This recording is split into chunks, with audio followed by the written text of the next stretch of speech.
Welcome to Courtside, everyone, a discussion of the post-election litigation brought by Donald Trump.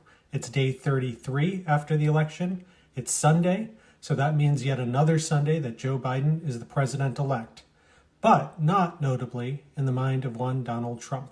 He traveled to Georgia on Air Force One with his entourage, all avoiding him and wanting to take selfies because they knew it was one of their last rides on Air Force One. In Georgia, his 90-minute speech started off, I guess, on Earth. He said, quote, "I think they said if you win Florida and you win Ohio, in history you've never lost an election. This has got to be the first time." Okay, so sounds good. Even he acknowledges he lost. It's the first time. But then things degenerated. He said, quote, "We're winning this election." I'm not sure what election that is, maybe on Earth too, but not in the one in the United States. And then things got really weird. Here's what he said. "Blueberries, peppers, squash, and cucumbers. Who does cucumbers around here? Because I like cucumbers. I'm the only one." Yes, Mr. President, you are the only one who likes cucumbers, and you're winning this election. Dios mío. Okay, so the court count, still 1 out of 47 victories for Trump, and the one didn't matter.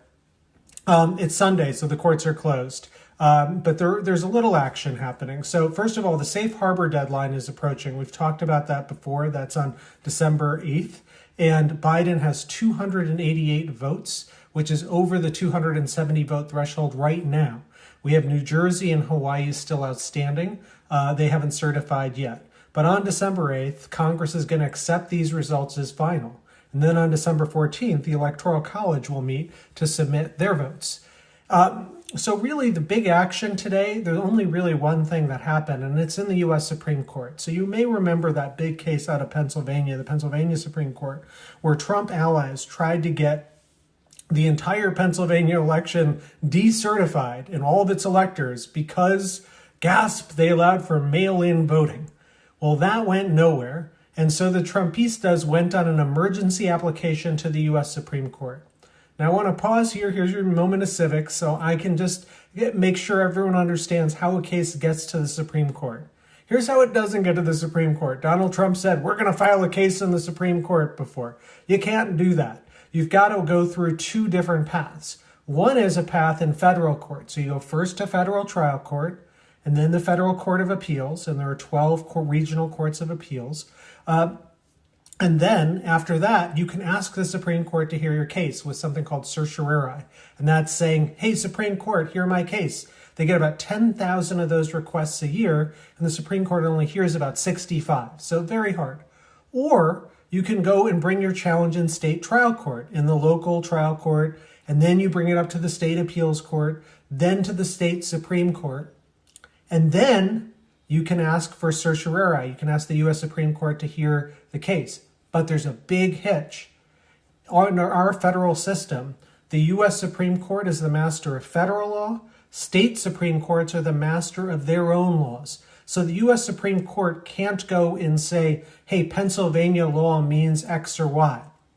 There's one little asterisk to that, and that's there's this dubious theory that it's a federal issue to have state courts decide issues about the presidential election, because the Constitution says generally it's up to state legislatures. But of course, state legislatures as understood with a tradition of judges reviewing things. And so the argument has always been dubious. It's never been accepted by a majority of the Supreme Court. I wrote a piece in the Washington Post about it if you're interested. But here's the thing.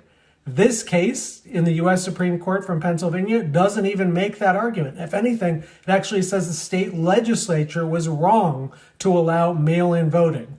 So that's a state law issue. It's going nowhere.